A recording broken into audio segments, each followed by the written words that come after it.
Salut à tous, nous sommes ravis de vous retrouver. Nous espérons qu'avec cette émission, vous allez encore un peu plus vous intégrer dans la société israélienne parce que Tisha B'Av, c'est bientôt, c'est très très bientôt, c'est dimanche.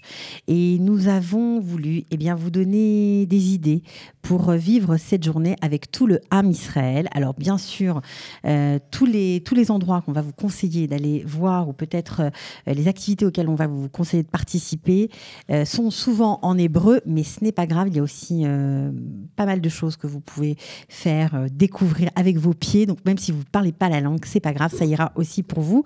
J'ai le plaisir de vous présenter Danny Cohen. Salut Danny. Bonsoir à tous. Alors Danny est guide, il connaît Jérusalem comme sa poche. Alors Tisha B'Av, évidemment, c'est une journée de jeûne, de recueillement pour se rappeler du temple, de la destruction du temple, et pour pleurer sa disparition, les 2 temples que nous avons perdus. Alors, avant de donner plein d'idées pour passer cette soirée, cette journée de jeûne comme il se doit, avec tout le peuple d'Israël, il y a beaucoup d'activités, et pas forcément pour les religieux, c'est ça qui est formidable à Jérusalem. On voudrait avoir un peu de réca historique, un peu de savoir de quoi on parle, où nous sommes.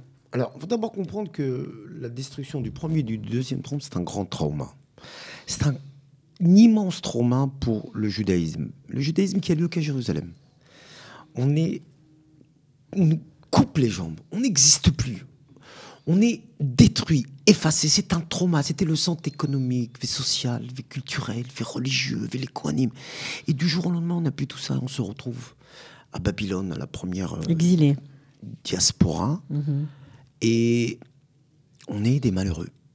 Et donc, on ne peut plus aimer Dieu, on ne peut plus faire de bain, on ne peut plus faire de sacrifices, on ne peut plus attendre le Messie, on ne peut plus lire. C'est un trauma comme la Shoah. Et on se retrouve à Babylone. Et vous savez ce qu'on fait à Babylone dans un premier temps ? On pleure sur les rives du fleuve de Babylone. En nous souvenant de On the rivers of Babylon. Voilà, c'est ça. Mais c'est les psaumes. Et d'ailleurs, c'est quoi notre profession quand on arrive à Babylone et qu'on est assis sur les 2 fleuves de Babylone, l'Euphrate et le Tigre ? Je ne sais pas. On est nettoyeur de fleuves. Et regardez bien, on va retrouver des écrits de cette époque. Et on va retrouver des noms des Juifs qui correspondaient l'un à l'autre dans les 2 fleuves de Babylone. Et on va retrouver des prénoms extraordinaires, comme Galiaou, Dana, Nathaniaou. C'est fantastique. Et on va voir toute une écriture entre les Juifs qui sont en Babylone, qui partent à Babylone, qui restent à Babylone. On ne va pas rester longtemps. On va rester presque 50 ans. Après, va venir une star qui s'appelle Koresh, Cyrus, et il va venir nous voir en train de pleurer sur la rivière de Babylone. On n'a plus de temple, Cathy. C'est terminé, on est mort. C'est terminé. Et justement, on a coutume à Tisha B'Av de lire les Lamentations. Alors en hébreu, ça s'appelle Echa. Ça a été écrit par... Megillat Echa. Voilà, ça a été écrit par le prophète Irmiaou. C'est une tradition de lire Echa. Tous les Tisha B'Av, on lit partout, on lit dans les synagogues, on lit au kotel. Comment on peut assister à cette Megillah ?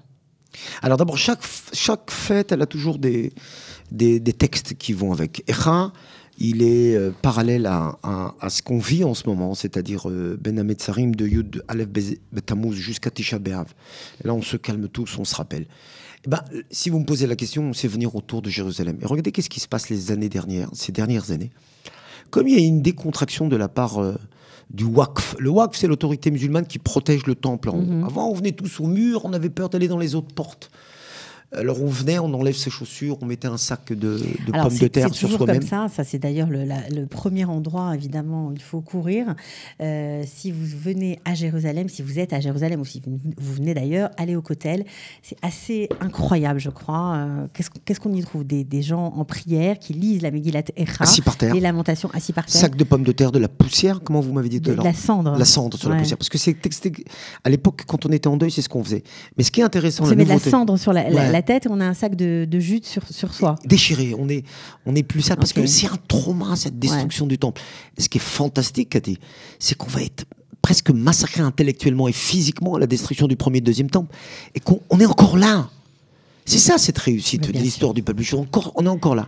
Donc d'abord, on peut venir au mur, on s'assoit toute la nuit, il y a une lumière jaune, on s'assoit, on se lamente, on se rappelle. Mais la nouveauté, c'est qu'on peut aller maintenant aux portes du temple. C'est-à-dire pas que la porte du kotel, pas que le kotel. On peut aller à 11 portes qui nous amènent près du temple. C'est les 11 portes où les musulmans ont accès à la mosquée. Avant, c'était dangereux, on avait peur. Maintenant, mais on là, monte sur le mont du temple. D'abord, on va sur le mont du temple tous les jours des visites, mais on peut aller aux portes, aux 11 portes, et attendre. Et là, on est encore plus près du Saint des Saints. Et c'est une nouveauté parce que le Waqf, qui est dirigé par les Jordaniens, il nous laisse, chose qu'il ne faisait pas avant. Alors justement, 11 portes, il y a une marche assez incroyable. C'est une marche pour la mise en œuvre de la souveraineté israélienne sur Jérusalem comme capitale éternelle du peuple juif. C'est une marche qui est organisée par le mouvement des femmes en vert. Donc c'est des femmes extrêmement sionistes et qui proposent justement, après la lecture des Lamentations, eh bien, elle propose une marche. Alors, le rendez-vous, il y a un rendez-vous, c'est samedi soir, 21 juillet, à partir de 21h, Rehov Agron, dans le Gan Hatzmaout, le parc de l'Indépendance. Alors, bien sûr, il faut amener ses drapeaux, ses conseillers, pour pouvoir faire, en fait, le tour de la ville. Alors, la marche va commencer à 22h15. Alors, comme tu le disais, ils vont faire tout le tour des portes. Shara Hadash, Shara Yafo, Shara Aprachim, Shara Arayot. Et là-bas, Shara Arayot, il va y avoir des intervenants qui vont parler. Alors, Zev Elkin sera là, il y aura aussi le Rav Eli Ben-Dahan et beaucoup d'autres intervenants. Donc, on prend la mesure de l'importance de ces portes. Alors, bien sûr, mais la grande nouveauté dans cette histoire, c'est qu'avant, quand on disait la porte des lions, c'était l'enfer, on avait peur, c'était côté. Il se passe un grand changement à Jérusalem, c'est extraordinaire. C'est-à-dire que, mettons, les Israéliens de Tel Aviv et de Haïfa, et les touristes de Jérusalem, ils vont dans ces portes alors qu'à l'époque, on ne s'approchait pas de ces portes, on avait peur, c'était l'enfer. Il y a un travail qui a été bien fait, c'est que, mettons, Jérusalem, c'est complètement démocratisé, il y a des spectacles, il y a des festivals, il y a des concerts, et on y va sans aucune peur. Alors justement, il y a aussi on va dire, une controverse en disant mais comment on peut lire les Lamentations aujourd'hui à Jérusalem alors que dans ces Lamentations on dit oui, ville désolée, ta population t'a abandonné, tu n'es que ruine, et lorsqu'on va à Jérusalem aujourd'hui c'est un peu bizarre quoi de lire ça à Tisha B'Av. Mais ils n'ont pas tort parce que le temple n'est pas reconstruit. En fait, la tristesse, c'est parce que le temple n'est pas reconstruit. Et c'est ça, c'est vrai que tout ce qui est autour, je dis souvent à mes touristes quand je me promène avec eux, les synagogues ne servent plus à rien aujourd'hui puisqu'on est revenu au temple. Le temple n'est pas construit. Donc on peut pas. Donc c'est pour ça qu'on est encore triste et qu'on lit un peu partout dans la ville. Bien entendu, le temple n'est pas reconstruit. C'est Lamentation. Alors la Taïelet Arnona Native, est-ce qu'on peut aussi y aller? Je sais que là-bas il y a aussi tous les Tisha B'Av, des gens qui se rassemblent. Et vous savez pourquoi ça se passe là-bas? Ben non. Mais parce que d'abord on a une vue extraordinaire sur le temple. Mais surtout, Arnona Native, c'est l'endroit où Abraham prendra son fils par la main, Isaac. Il va descendre cette vallée. Il va marcher vers le mont Moria. Puisque Dieu lui dira, tu prendras ce chemin, il prendra ce chemin. Il va arriver à 6h du matin au pied du mont Moria qui fait 730 mètres de hauteur. Il va monter. Il va prendre son fils avec une corde, avec du bois, avec un couteau. On ne s'appelle même pas un couteau dans la Torah, ça s'appelle la mangeuse. Et quand il monte sur le mont Moria, son fils il lui dit, hey, papa, tu montes faire un sacrifice en haut sur cette montagne qui s'appelle le mont Moria qui fait 730 mètres de haut. Mais tu as oublié le sacrifice. Et là, Abraham va lui répondre, Yé Hachérié. Et il monte avec eux, il l'attache. Une fois qu'il est attaché sur cette montagne qui s'appelle le mont Moria, et ce n'est que plus tard qu'on construira le temple. Il faut comprendre que le temple, il est construit sur le mont Moria, ce qu'on appelle aussi la pierre de la construction. Il est là-bas, il le pose, il l'attache, personne ne se plaint. Abraham ne dit rien, il laisse. Dieu lui a demandé de sacrifier son fils, il l'envoie sacrifier. Quand Dieu lui dit va détruire Sodome et Gomorrhe, Abraham dit à Dieu, laisse-moi trouver 50 sadikim, 40, 30, 20. 10. Pour les autres, il se bat. Mais pour son lui, fils, il dit rien. Il dit ce qu'il a dit. Et il lève sa main pour égorger son fils. Et là, il y a un ange. Al tishlach et yatra la nahar. C'est tellement beau l'hébreu, Cathy. Dites à vos auditeurs d'aller vite apprendre l'hébreu. C'est ce qu'on essaye de leur apprendre. C'est une langue de leur ancienne. dire. Et comment on traduit Al tishlach et yatra la nahar? C'est n'envoie pas ta main sur le gosse. C'est tellement beau.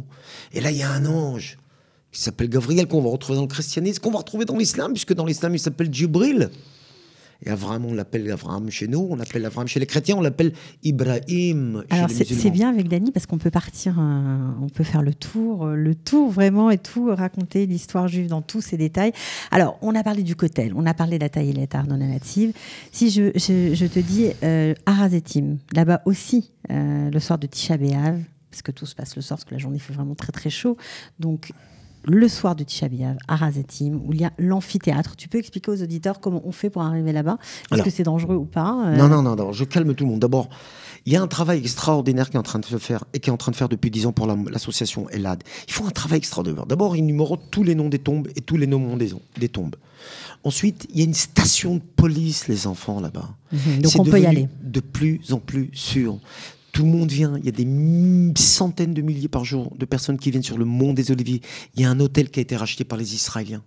Vous ne pouvez pas imaginer comment ça fonctionne là-bas. Vous pouvez arriver là-bas très facilement. Donc vous pouvez, on peut aussi arriver pour ce soir-là de Tisha B'Av pour écouter les lamentations où il y a un petit amphithéâtre. Bien sûr, il y en a 3 voilà. qui sont en face du mont Moria. Exact. C'est le mont des Oliviers. Avec une vue incroyable. Et là, vous avez une vue extraordinaire sur le côté sud du temple. Et vous voyez la porte d'or, vous voyez l'entrée du temple, vous voyez l'esplanade du temple. C'est extraordinaire. Il fait beau, amenez une petite couverture, peut-être pas ce soir parce qu'il fait très chaud. Mais vous avez une des plus belles vues au monde, à mon avis. Et ce qui vous sépare du mont Moria, 730 mètres, je vous ai dit, Cathy, du mont des Oliviers, c'est le Cédron. Le Kidron, c'est cette vallée qui commence à Jérusalem, qui se termine à la mer Morte. C'est-à-dire quand il pleut à Jérusalem, ça coule dans le Cédron et ça tombe à la mer Morte. Allez au mont des Oliviers, au plus grand cimetière juif au monde. Alors on a donné quelques indications, il y en a encore beaucoup d'autres, quelques idées, voilà, pour passer maintenant que vous êtes en Israël, et bien ce Tisha B'Av comme il se doit. Alors pourquoi le temple a été détruit, Dani? Alors, il y a beaucoup de raisons. Pour la haine gratuite, on en oublie certaines. Ah oui, il y avait beaucoup de ce qu'on appelle de la tuerie, en fait je traduis de l'hébreu, et puis bien sûr l'inceste. On ne croyait pas trop aux prophètes, et puis il y avait parmi les gens du temple, les Kohanim, il y en a qui aimaient bien encore les statues. Il faut comprendre que même à l'époque des rois qui viennent après le roi Salomon, il y a encore des rois qui croient aux idoles, et ça c'est grave. Il y avait même des idoles sur le mont des Oliviers, au même endroit où on faisait le sacrifice de la vache rousse. Tout ça, c'est en face du temple. C'est toute cette mauvaise confiance en Dieu, parce qu'on était encore attiré par les anciennes idoles. C'est pour ça que Yirmiyahu va dire à Tzidkiyahu, rangez Jérusalem. C'est pour ça que Ishayahu va dire à Chizkiyahu, n'aie pas peur des Assyriens, n'aie pas peur des Babyloniens. Cette manque de confiance en Dieu. Qu'est-ce qu'il veut, Dieu, en fait? Il demande toujours à nos rois. C'est pour ça qu'ils vont monter, qu'ils vont descendre. Qu'ils vont monter, qu'ils vont partir. Il dit, faites-moi confiance. Et puis, nous, on n'avait pas trop confiance. Donc, on allait encore dans les statues. On avait peur des autres rois. Et Yirmiyahu dira à Tzidkiyahu, rends-toi aux Babyloniens. Et Tzidkiyahu, il a dit, non, je ne me rends pas. Et on va détruire Jérusalem. Mais il faut rajouter à ça la haine. La haine gratuite. La haine gratuite, c'est très, très important. Et c'est vrai que aujourd'hui, eh bien, il y a toute une frange de la population qui n'est pas forcément religieuse, qui, elle aussi, veut avoir sa part dans ces commémorations de la destruction du temple. Et je pense à la famille de Shira Banki. Est-ce que tu te rappelles de cette jeune adolescente qui a été assassinée pendant... Ouais, c'est juste derrière. Là. Voilà, c'est juste derrière. Pendant les manifestations de la Gay Pride à Jérusalem. Un jeune orthodoxe qui venait juste de sortir de prison pour des mêmes actes de cette chose, va s'approcher d'elle et ça a été filmé même. Elle avait 14 ans. Donc voilà, donc ils ont décidé de transformer leur douleur et ils ont décidé de faire eux aussi quelque chose contre la haine gratuite, mais de nos jours. Donc si ça vous parle, si ce que je suis en train de vous raconter, eh bien, vous avez envie de savoir de quoi il s'agit, eh bien c'est une soirée qui aura lieu donc le samedi soir, Motzei Shabbat, Kikar Safra cette année. L'année dernière, ça a été organisé Kikar Tzion, mais en raison des travaux, cette année, c'est Kikar Safra. Alors, le thème, c'est Echa Yotzrim Sicha. Voilà, ça veut dire Osim Sicha, en gros. Ça veut dire comment on arrive à communiquer entre gens différents, comment on dialogue. Alors, ce qu'ils organisent ce soir-là, eh bien, c'est très simple. Eux aussi, ils lisent la Megillat Echa, les lamentations. Et puis ensuite, ils ont des cercles de discussion entre personnes différentes, entre arabes et juifs, entre laïcs et religieux, entre gens différents, hommes, femmes. Il y a beaucoup de thèmes. Et ils ont aussi décidé d'exporter ces cercles de discussion dans les quartiers. Et ça, c'est vraiment très intéressant, notamment, eh bien, je vais vous donner la liste des quartiers: Katamonim, Nachlaot, Givat Sarfatit, à Kiryat Yovel, à Bet Hakerem. Alors Katamonim, ce sera au Bet Hoffman. Nachlaot, ce sera dans le quartier. Dès que vous rentrez à Nachlaot, vous verrez. Givat Sarfatit au centre commercial. Kiryat Yovel à côté de la Mifletzet. Vous savez, le monstre rouge, voilà, la vache, je ne sais pas comment on peut appeler ça. Et puis à Bet Hakerem, ce sera à Kikar Denia. Alors dans ces quartiers-là, il y aura aussi des cercles de discussion, de rencontres. On pourra parler, échanger. Je trouve ça formidable. En mémoire de Shira Banki. Et je conseille aussi à nos auditeurs que le soir du Tisha B'Av, ce qui est intéressant, c'est de venir et de se positionner devant les 11 portes qui vous amènent au temple. Je ne parle pas des portes des murailles de Jérusalem, c'est autre chose. Il y a les 8 portes qui vous amènent à l'intérieur de la vieille ville, qui sont les murailles turques. Mais après, quand on s'approche du Bet HaMikdash, d'ailleurs, Bet HaMikdash en arabe, comme les Arabes l'appellent, ils appellent ça Beit el-Maqdis. Beit el-Maqdis, qui est la traduction. Les Arabes appellent ça comme ça. Bien sûr, et je vais vous dire mieux que ça. Ils Comment, appellent répète ça Beit el-Maqdis. Beit HaMikdash. Mais bien sûr, mais comme ça qu'ils l'appellent. Et je vais vous dire mieux que ça. Comment ils appellent aussi leur endroit où il y a leurs 2 mosquées, Beit el-Maqdis, je sais Beit HaMikdash, mais ils l'appellent aussi Haikal Suleiman et Chal Shlomo. C'est un truc fou, puisqu'ils utilisent la même terminologie que nous. Ils ne parlent pas de l'esplanade des mosquées. Alors, justement, ce qui est intéressant, je propose aux gens qui connaissent pas un peu encore le dynamisme à Jérusalem, c'est de rentrer à l'intérieur des murailles, de s'approcher des 11 portes qui vous amènent au mont du Temple. Et vous allez voir, c'est passionnant parce qu'il y a des prières à ces 11 portes, pas les portes de Jérusalem, les portes du Temple. Comment on fait? Quel chemin on doit prendre pour rentrer? Vous allez porte de Jaffa, porte de Damas, porte des Lions, porte de Sion, porte nouvelle. Vous rentrez, vous allez au mur. Et le long du mur, il y a le mur, mais si vous continuez de longer le mur, il y a 11 portes. La porte de Chalchelet, la porte du Coton, la porte de Majles. Il y a plein de portes. Et ces portes, vous allez voir, elles vont être remplies de gens. Ouais, c'est hyper sûr. Le soir de c'est très sécurisé. Il y a des centaines de gens dans la ville. C'est vraiment magnifique. Vous serez tout près du temple. C'est vrai que c'est important de le faire, ce dialogue à Bet Hakerem. Mais là, on a le temple qui est au... Ouais. Tout le monde ne peut ne pas aimer la même chose et en tout cas il y a des soirées organisées en fonction de chacun. Il y a une autre soirée qui est organisée par le mouvement Itorerut de notre futur peut-être maire, on ne sait pas, on verra bien. Comment il s'appelle? Ofer Berkovitch. Bah non. il y a comment il s'appelle Il y en a plein d'autres. On va pas encore. On fait pas de politique du tout. Là, c'était juste pour la blague. Alors le rendez-vous pour eux, c'est à Bet Confederatia, 20h45. Eux aussi, ils vont lire la Megillat Echa. Et puis il y aura une intervention du docteur Micha Goodman. Tout ça est en anglais et en hébreu. Alors c'est gratuit, évidemment, on peut le préciser. Cette conférence aura lieu jusqu'à 22h et le thème c'est peut-on être dans l'amour gratuit à l'ère digitale? C'est pas mal. Waouh. Bon, alors ensuite, vous pourrez faire un tour dans la vieille ville. C'est toujours le même schéma, un peu partout. Voilà, on découvre la vieille ville, on s'approche du temple. On pense que ça sera très sympathique cette soirée avec eux. En tout cas, très à propos. Ce sera plus juste de dire ça. Il y a aussi un marathon des films israéliens qui parle du thème de la haine gratuite. Wow. Ça, c'est incroyable. Ça se passe au Bet Avichai. Alors, Bet Avichai, c'est en plein cœur de la ville, évidemment. Et donc, vous pourrez voir 5 films israéliens. Alors, sur des thèmes, sur le thème de la haine gratuite, il y a Rachel Agmon, si vous avez entendu parler. Srout Hatzaaka, peut-être que ça vous dit quelque chose. Bon, en tout cas, ça, c'est plutôt pour les hébraïsants et puis pour ceux qui ont envie bien de dialoguer avec des professionnels du cinéma qui seront aussi là et qui ont envie de passer un Tisha B'Av autrement. Voilà, ça, c'est aussi possible.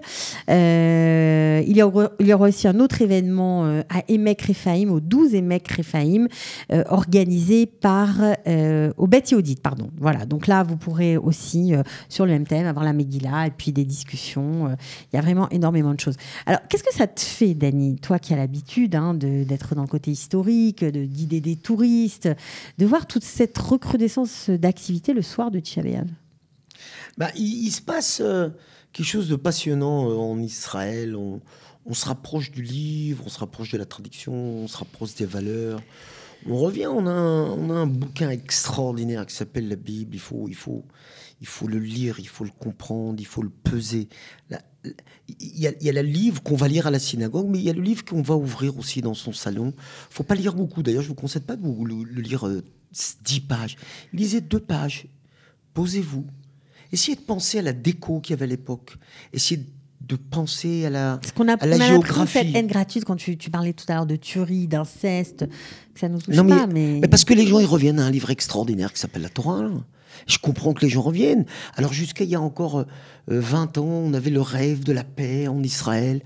Mais il faut revenir qui on est. Il faut s'asseoir, il faut se positionner sur cette échange, essayer de comprendre qui on est, qu'est-ce qu'on a fait, c'est quoi ce livre, c'est quoi, où on va. On est là, on est à 500 mètres du Mont Moria, on est à 500 mètres du temple.